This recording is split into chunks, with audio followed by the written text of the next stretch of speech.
우리는 지금 다윗의 인생에 관해서 쭉 살펴보고 있죠. 한마디로 다윗의 인생은 언약의 여정을 걷고 있어요. 하나님의 언약을 성취하는 그 속에 다윗의 인생이 있습니다. 그러니까 어떤 일이 일어나도 괜찮아요. 하나님의 언약은 반드시 성취됩니다.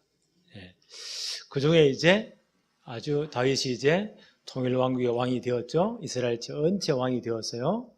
예루살렘으로 천도를 합니다. 그리고 늘 기도했던 바와 같이 언약궤를 예루살렘으로 안치합니다. 그리고 신정왕국의 모든 체제를 세우는 거예요. 그리고 이제 전체가 안정이 될 때에 다윗이 25년 동안 가슴에 간직해 왔던 것, 그게 뭐예요? 하나님의 성전을 짓는 겁니다. 왜 이게 중요해요? 성막, 성전은 같은 개념이죠. 다시 한번 복습합니다. 성막, 성전은 무엇을 의미합니까? 장차 오실 예수 그리스도와 그가 완성하실 복음을 설명하는 하나님 주신 완벽한 시청각 교제이다. 그래서 성막, 성전이 그렇게 중요한 거예요. 다윗이 25년 동안 15살 때 언약을 붙잡고 20년 동안 지금까지 간직했던 미션이고 언약입니다. 그래서 이제 전 나라가 이제 통일왕국이 되어지고 신정왕국이 견고히 세워진 거예요.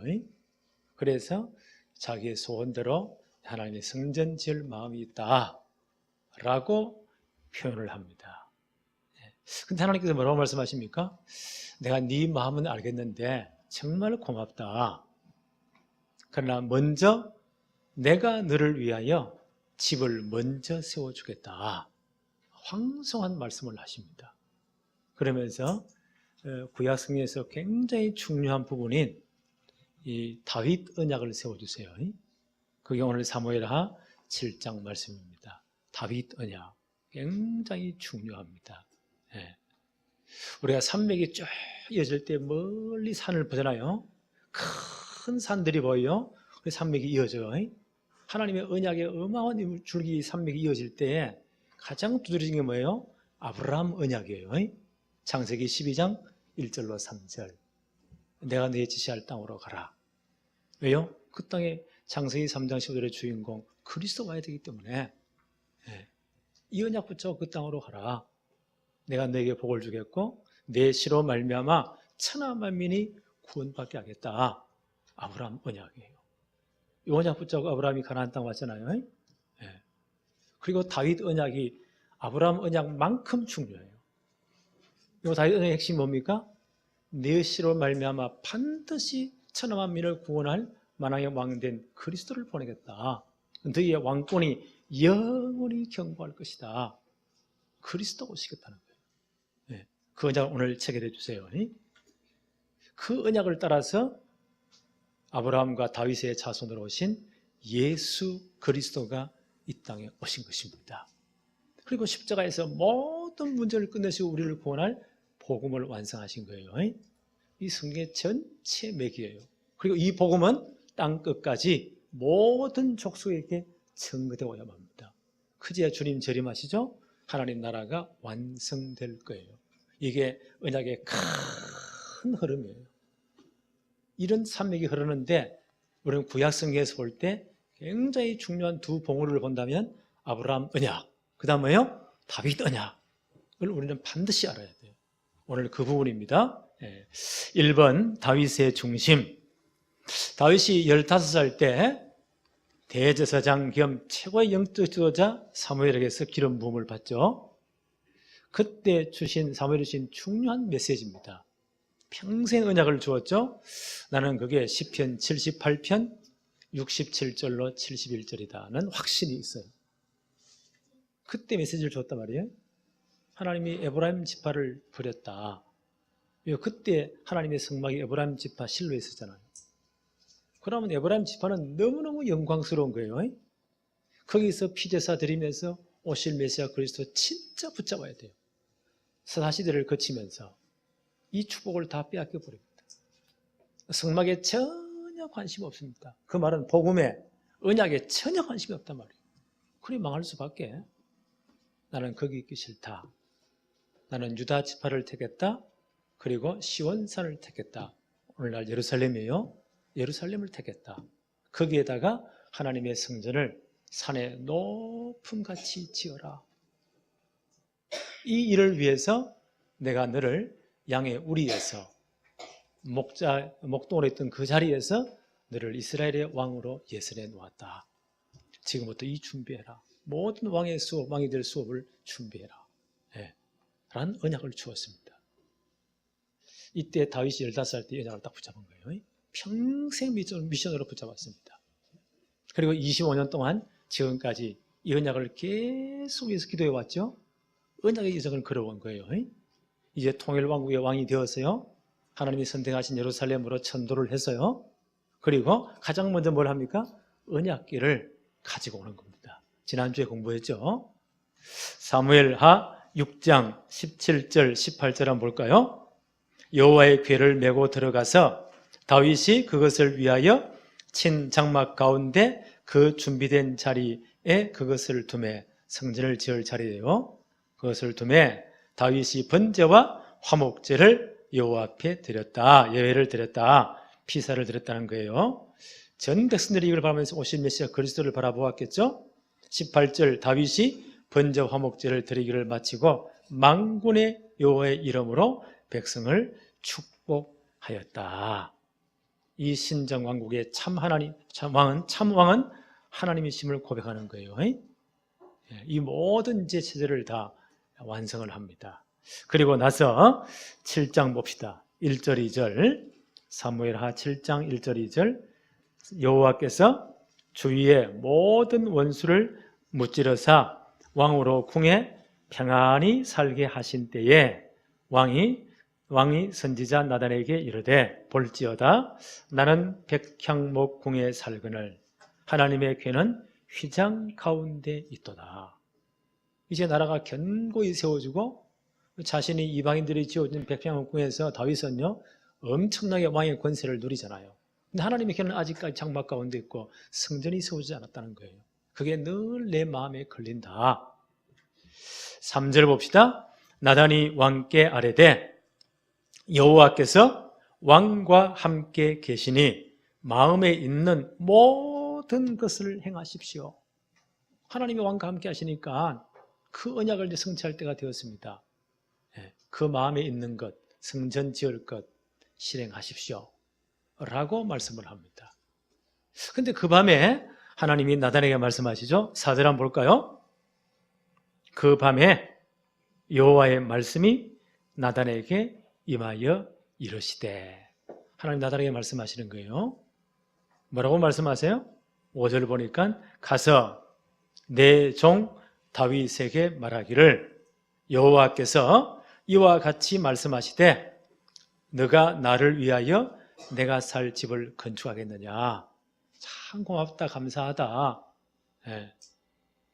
그런데 6절 보세요.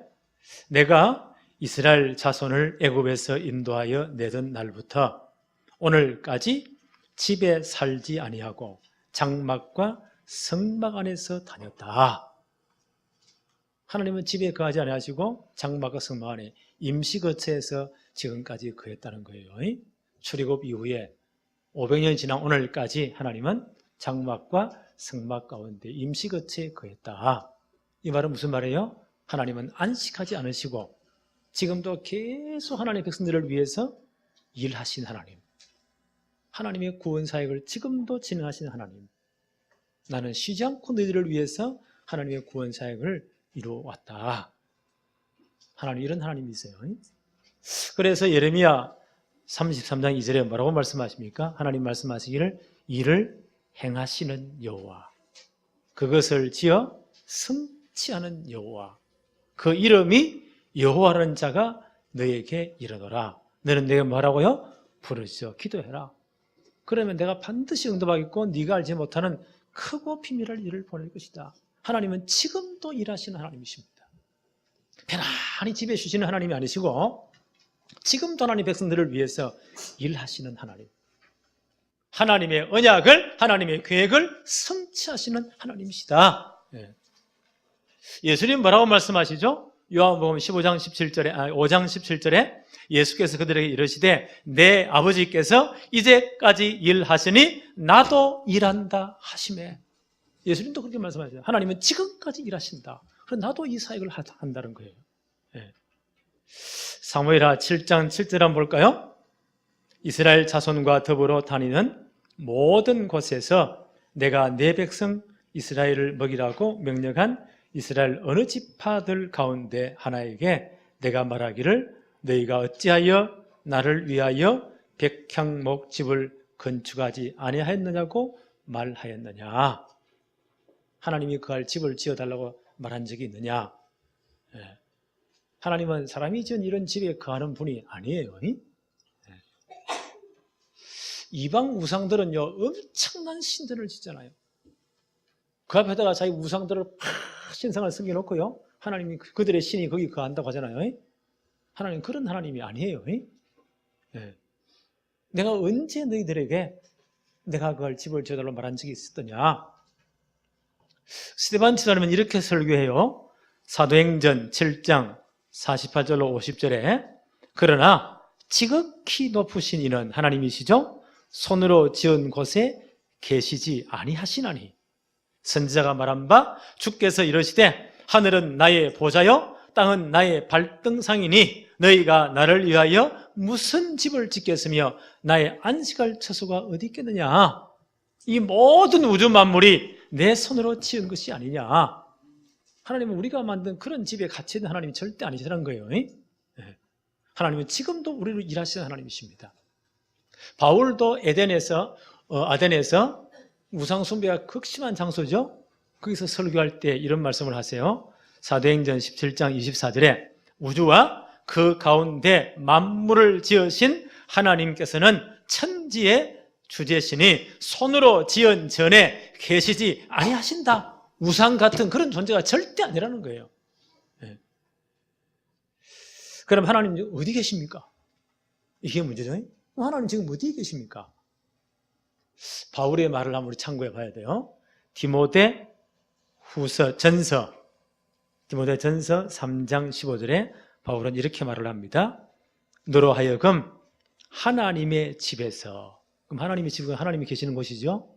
하나님의 집에서 어떻게 행하여야 할지를 알게 하려 함이니 이 집은, 하나님의 집은 살아계신 하나님의 교회요 진리의 기둥과 터니라. 하나님의 집이 어디라고요? 하나님의 교회. 진리, 복음의 진리와 진리를 선포하는 지키는 하나님의 교회가 하나님의 집이라는 거예요. 조금 더 바울의 말을 들어볼까요? 에베소서 2장 20절로 22절에 하나님의 집이 어떻게 세워집니까? 너희는 사도들과 선지자들의 터 위에 세우심을 입은 자라. 그리스도 예수께서 친히 모퉁이 돌이 되셨느니라. 이 교회란 것은 예수 그리스도가 친히 모퉁이 돌, 주춧돌이 되었다는 거예요.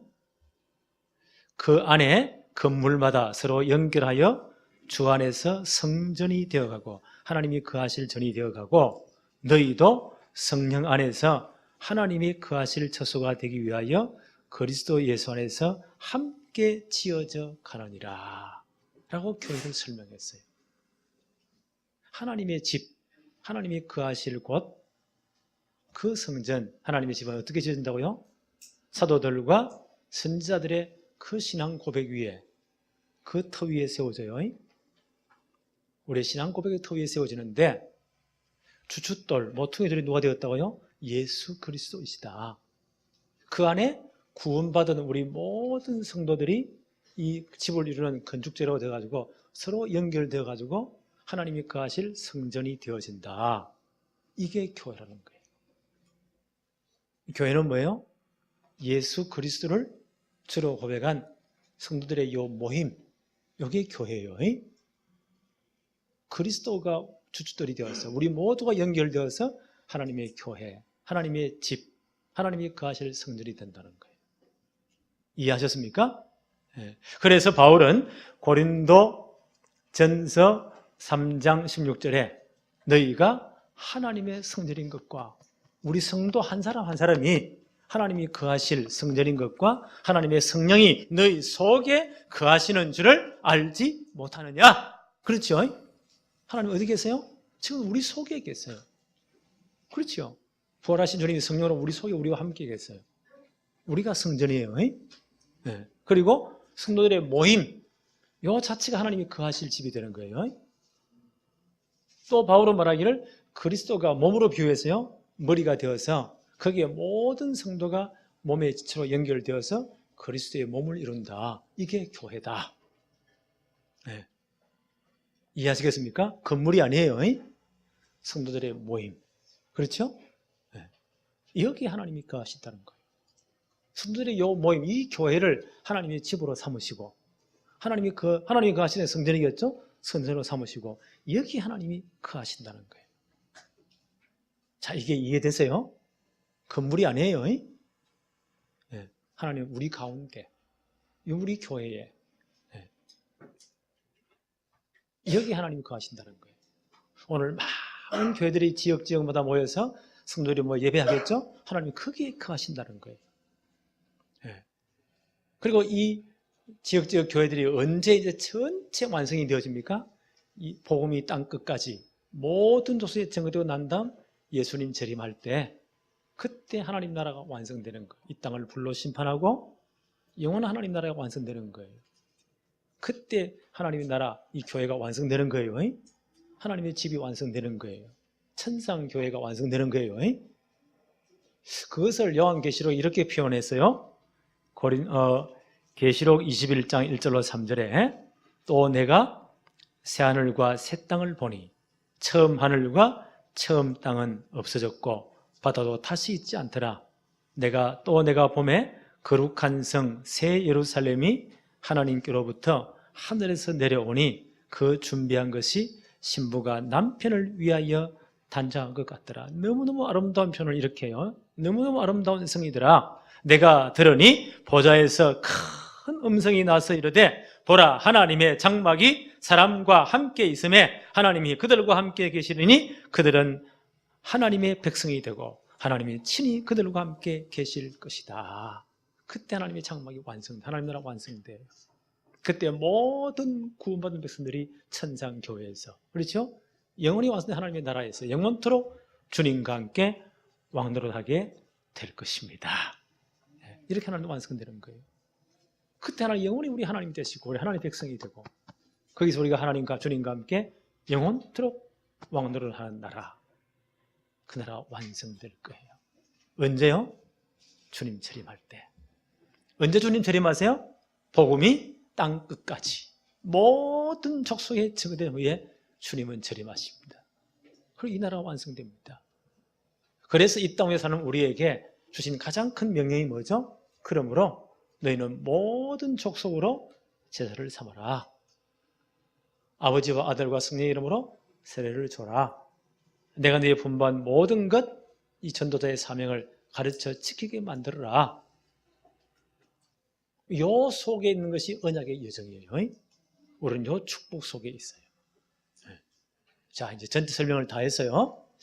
오늘 다윗이 이런 마음이 있으니까 하나님이 이 전체를 설명하기 위해서 참 고맙다. 나는 그 집에 가는 것이 아니다. 상징일 뿐이다. 내가 너를 위해 집을 지어주겠다. 라고 다윗에게 어마어마한 축복을 하십니다. 8절부터 다시 한번 더 볼까요? 그러므로 이제 내 종 다윗에게 이같이 말해라. 만군의 여호와께서 이와 같이 말씀하시기를 내가 너를 목장 곧 양을 따르는 데에서 데려다가 내 백성 이스라엘의 주권자로 삼았다. 9절에 내가 가는 모든 곳에서 내가 너와 함께 있어 내 모든 원수를 내 앞에서 멸하였은즉 땅에서 위대한 자들의 이름같이 내 이름을 위대하게 만들어줄게. 하나님 지금 이렇게 하셨잖아요. 10절에 내가 또 내 백성 이스라엘을 위하여 한 곳을 정하여 그를 심고 그를 거주하게 하고 다시 옮기지 못하게 하며 악한 종류로 전과 같이 그들을 해하지 못하게 너의 나라를 지켜줄 것이다. 11절에 전에 내가 사사에게 명령하여 내 백성 이스라엘을 다스릴 때와 같지 아니하게 하고 너를 모든 원수에게서 벗어나 편히 쉬게 하리라. 여호와가 또 내게 이르노니 여호와가 너를 위하여 집을 지어 주겠다. 나단 선생님이 말하는 거예요. 다윗에 가서 말하는 거예요. 내가 지금까지 너를 25년 동안 그 언약을 주고 언약 성취 과정 유정 가운데 너를 지켰다. 너를 보호했다. 너를 이스라엘 왕을 만들었다. 지금까지 너와 함께했다. 그런데 어떻게 하겠다고요? 내가 이제부터 여호와가 너를 위하여 그 집을 세워줄 것이다. 황송한 말씀을 하십니다. 그 집이 어떤 집이에요? 12절 13절 한번 볼까요? 내 수완이 차서 내 조상들과 함께 누울 때에 내가 너의 몸에서 날 내 시로 내 뒤에 세워 그 나라를 견고하게 하리라. 솔로몬을 의미하기도 해요. 다윗의 나라가 영원히 견고했을 것이다. 13절 그는 내 이름을 위하여 집을 건축할 것이요. 솔로몬 때 하나님의 성전이 완공되죠. 그때 성전이 지어져요. 나는 그의 나라 왕위를 영원히 견고하게 할 것이다. 그 너의 왕권을 영원히 견고하게. 근데 이스라엘은 망했잖아요. 영적인 의미가 있죠. 그 다윗의 후손으로 오실 그리스도로 말미암아 그 다윗의 왕권이 영원히 견고하게 세워질 것이다 라는 것을 예언하는 겁니다. 내가 이런 집을 너를 위해 세워주겠다는 거예요. 요약합니다. 내 후손으로 말미암아 창세기 3장 15절 그리스도를 보낼 것이고 그리고 그의 복음이 완성될 것이고 그 복음은 땅까지 증거될 것이고 그의 나라는 영원히 견고히 설 것이다. 이 언약을 세우신 거예요. 어마어마한 축복이잖아요. 그래서 구약성경 전체를 볼 때요, 언약에 큰 산맥이 이어지는데 큰 봉우리 하나가 뭐죠? 아브라함 언약이에요. 그만큼 중요한 언약이 다윗 언약이에요. 반드시 네 후손으로 말미암아 창세기 3장 15절 그리스도를 보내겠다는 거예요. 성전의 주인공이, 성막과 성전의 주인공이 그리스도를 보내겠다는 거예요. 그리고 그의 왕권을 영원히 견고하게 할 것이다. 그 하나님 나라를 완성하겠다는 거예요. 이게 다윗이 주신 언약입니다. 이걸 제대로 이해하면요, 누가복음 1장 31절 33절이 이해돼요. 보라, 내가 잉태의 아들을 낳으리니 마리아에게 하신 말씀이죠. 그 이름을 예수라 하라. 그가 큰 자가 되고 지극히 높으신 이의 아들이라 일컬어질 것이요, 하나님의 아들이라 일컬어질 것이요, 하나님께서 그 조상 다윗의 왕위를 그에게 주시리니 영원히 야곱의 집을 왕으로 다스릴 것이며 그의 나라가 무궁할 것이다. 그렇지요. 예수 그리스도를 통해서 이 하나님 나라가 완성될 것이다. 이 다윗 언약이 이렇게 성취되는 겁니다. 그래서 마태복음 1장 1절, 마태복음 딱 열자마자 마태 1장 1절 어떻게 기록되어 있죠? 아브라함과 다윗의 자손 예수 그리스도의 족보는 이러하다. 그 그리스도는 반드시 아브라함과 다윗의 후손으로 오셔야 돼요. 이 엄청난 두 언약이 이렇게 성취되는 거예요. 그 주님이 오셔서 십자가에서 모든 문제를 끝내잖아요. 요한복음 19장 30절 다 이루었다. 그렇죠? 그리고 이분이 그리스도의 증거로 사흘 만에 부활하셨어요. 그래서 복음을 완성하셨습니다. 그리고 이 복음은 땅 끝까지 모든 족속에게 증거되어야 할 겁니다. 어떤 일이 있어도 나는 복음 안 전해. 상관없습니다. 나는 복음에 관심 없어. 그 사람은 언약 인정에 탈락되는 거예요. 하나님은 지금도 언약의 사람을 통해서 복음을 땅 끝까지 증거하고 계십니다. 어떤 일이 있어도 복음은 땅 끝까지 모든 족속에 증거되어야 할 겁니다. 우리 요 속에 들어가야 돼요. 그걸 언약의 여정이라고 해요. 그러면 다윗이 받은 그 모든 축복도 똑같이 받는 거예요. 그리고 복음이 다 증거되고 난 다음 주님 재림하시고 이 땅을 심판하시고 영원한 하나님 나라가 완성되는 겁니다. 우리는 이 축복 속에 있어요. 자, 계속 볼까요? 14절 다윗에게 계속 이렇게 말씀하십니다. 사무엘하 7장 14절 나는 그에게 아버지가 되고 그는 내게 아들이 되리니 그가 만일 죄를 범하면 내가 사람의 매와 인생의 채찍으로 징계하려니와 15절에 내가 내 앞에서 물러가게 한 사울에게서 내 은총을 빼앗은 것처럼 그에게는 빼앗지 아니하리라. 16절에 내 집과 내 나라가 내 앞에서 영원히 보존되고 내 왕위가 영원히 견고하게 하리라 하셨다 하라. 네. 사실상 이거 말씀드려요. 사울왕은 보세요. 하나님의 언약 속에 없어요. 그 범죄를 영원히 피해버렸습니다. 영원히 망했죠? 솔로몬 대에 타락하잖아요. 하나님의 언약 버리고 그렇게 복을 받은 솔로몬이, 그렇게 축복받은 솔로몬이 보세요. 강해지니까 이방 우상을 섬기고 엄청난 첩을까지 데리고 오고 하나님께 범죄합니다. 똑같이 있어서 망하게 만들어야 될 거 아니에요? 하나님 뭐라고 말씀하십니까?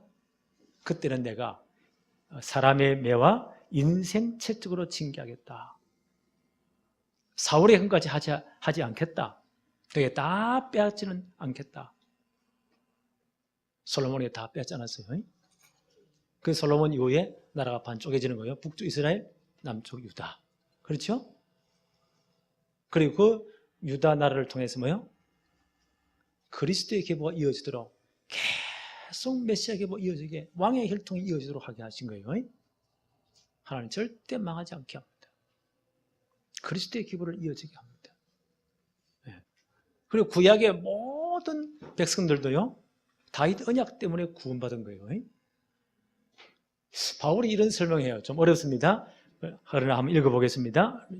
로마서 3장 23절은 잘 아시죠? 모든 사람이 죄를 범하였음에 하나님 영광에 이르지 못하더니 그리스도 예수 안에 있는 속량으로 말미암아 하나님의 은혜로 값없이 어렵다 하심을 얻은 자 되었다. 이 예수를 하나님이 그의 피로 믿음으로 말미암는 화목제물로 세우셨으니 이는 하나님께서 길이 참으시는 중에 전에 지은 죄를 간과하셨다. 자기의 어려움을 나타내셨다. 굉장히 어려운 말이죠. 간과. 무슨 뜻이에요? 보고도 모른 척, 못 본 척 넘어갔다는 거예요. 분명히 아이들이 잘못했는데 못 본 척 그냥 넘어갔다는 거예요. 네. 이 말이 무슨 말입니까? 구약시대의 모든 성도의 죄를 하나님이 다 갚으시면요, 다 죽여야 돼요. 천지창조부터 예수님 사건까지. 거기 구약시대예요. 하나님 모르고 그냥 못 보쳐 넘어갔다는 거예요. 모든 사람이 죄를 범했음에 하나님 영광에 이룰 수 없다는 거예요. 싹 다 죽여야 돼요. 근데 하나님이 못 본 척 넘어갔다는 거예요. 그게 간과예요. 그 모든 죄값을 누구에게 물었습니까? 십자가에서. 예수 그리스도에 다 물어버렸다는 거예요. 하나님이 이 예수 그리스도를 믿음으로 말미암는 하나님과 화목하면 화목제물로 삼으셨다는 거예요. 다윗 언약 때문에 이게 가능한 거예요. 구약 시대의 모든 사람의 죄를 하나님의 구원받은 택한 백성이었죠? 못 본 척 넘어갔다는 거예요. 언제요? 그리스도 십자가 사건에서. 다윗으로 오실 그 그리스도 십자가 사건에서 그 모든 죄를 다 물으신 거예요. 그래서 구약시대 사람들이 피제사 드리면서 오실 메시아 그리스도 십자가 바라본 사람들은 그 은혜로 죄사함 받고 구원받았다는 거예요. 다윗 언약 때문에 가능한 거예요. 이제 어려운 개념이에요. 이해됩니까? 네. 이 다윗 언약은 신약 시대에 우리에도 똑같이 적용이 되어져요. 로마서 5장 8절 우리가 아직 죄인 되었을 때에 그리스도께서 우리를 위하여 죽으심으로 하나님께서 우리에 대한 자기의 사랑을 확정하셨느니라. 그러면 이제 우리가 그의 피로 말미암아 어렵다 하심을 받았으니 더욱 그로 말미암아 진노하심에서 구원을 받을 것이다. 십자가 사건 이후에 우리도 하나님 먼저요, 우리가 아직 죄인 되었을 때 그리스도를 보내신 겁니다. 우리 대신 십자가에서 모든 문제를 다 끝내버렸습니다. 그래서 오늘 우리도요, 그 그리스도 십자가 붙잡는 순간 그 피로 말미암아 우리의 모든 죄가 사함받습니다. 어렵다함을 받습니다. 하나님의 진노하심에서 구원함을 받습니다. 그렇죠? 다윗 언약 때문입니다. 네. 그래서 바울은 이런 말씀을 해요. 에베소서 2장 8절 9절, 우리가 너무 잘 아는 말씀이죠. 너희는 그 은혜를 인하여 믿음으로 말미암아 구원을 받았으니 이것은 너희에게서 난 것이 아니요 하나님의 선물이라. 그렇죠? 이 모든 하나님의 은혜로 주어진 거예요. 우리가 한 게 아무것도 없잖아요. 그렇죠? 하나님의 은혜로 주어진 거예요. 너희가 그 은혜를 인하여 믿음으로 손을 벌려가지고 구원을 받았으니 이것이 너희에게서 난 것이 아니요 하나님의 선물이라. 행위에서 난 것이 아니잖아요.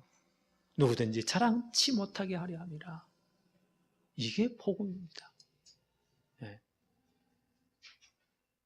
그래서 이 다윗 언약으로 말미암아 이 복음이 완성된 거예요. 우리에게 아무것도 요구한 게 없어요. 우리 할 능력이 없기 때문에 하나를 말씀하십니다. 로마서 10장 13절, 누구든지 주의 이름을 부르는 자는 구원을 받으리라. 그 다윗 언약의 핵심이신 그리스도, 십자가에서 모든 문제를 끝내신 그리스도, 부활하셔서 복음을 완성하신 그 예수 그리스도, 누구든지 주의 이름을 부르는 자는 구원을 받으리라. 주의 이름을 부르는 게 무엇을 의미합니까? 로마서 10장 9절 10절, 내가 만일 내 입으로 예수를 주로 시인하며 또 하나님께서 그를 죽은 자 가운데서 살리신 것을 내 마음에 믿으면 구원을 받으리니 사람이 마음으로 믿어 의에 이르고 입으로 시인하여 구원에 이르느니라. 주의 이름 부르는 게 어떤 거예요? 마음으로 믿어야 돼요. 이 다윗 언약으로 그리스도 오셨구나. 십자가에서 모든 문제를 끝냈구나. 구원하심으로 정말 우리를 구원할 복음을 완성했구나. 내가 이 사실을 믿습니다. 라고 어렵게 돼요. 그리고 입으로 뭐요? 예수 그리스도를 나의 구주로 시인해야 돼요. 그러면 구원을 받을 것이다. 우리는 이 축복을 받은 사람들이. 이해하셨죠? 네. 이제 우리는요, 이 복음이 땅끝까지 모든 조서에 증거되잖아요. 요 이제 시간 속에 있는 거예요. 그런 요 속에서 하나님 주신 이 중요한 축복을 감당해야 돼요. 네. 그래서 우리 모두에게 하나님이 이 복음을 위해서 중요한 사명들을 우리에게 주었어요. 우리 주위에 이 복음을 전하라고. 그렇죠? 네.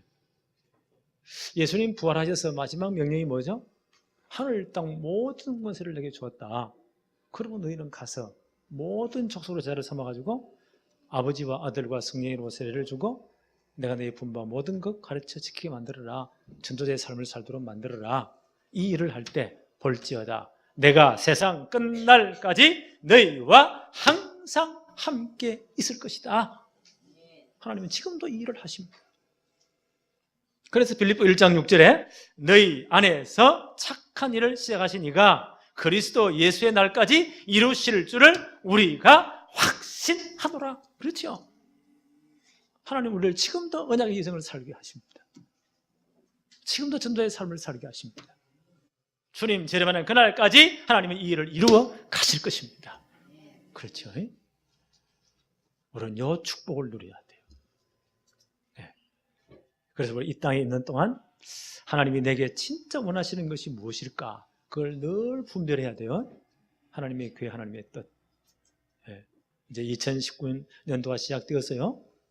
올 한 해 하나님이 내게 진짜 언약의 이정 속에서 무엇을 원하실까? 그걸 우리는 찾아내야 돼요. 빌립보 1장 10절에 뭐라고 말했죠? 지극히 선한 것 분별해라. 나를 향한 하나님의 계획 분별해라.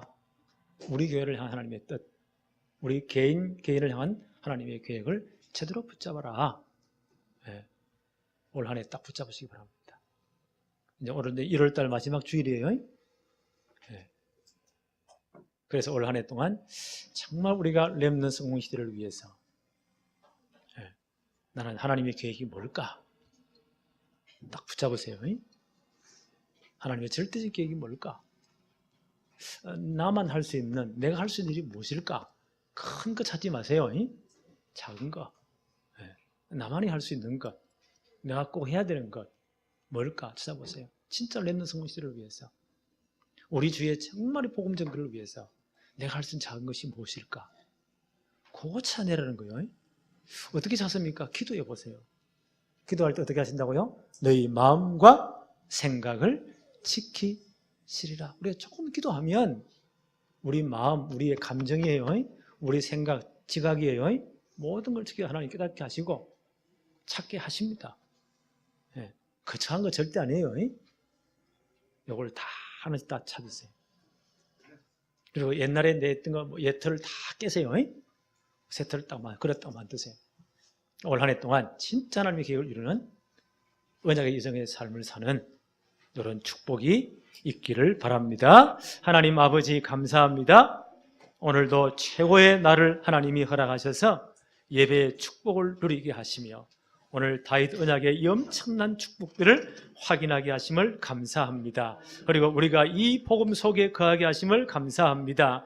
이제 영원히 완성된 하나님의 나라를 두고 복음은 땅 끝까지 모든 족속에게 증거되고야 말 것인데 이 축복 속에 이 시간표 속에 언약의 여정 속에 우리를 부르심을 너무 감사합니다.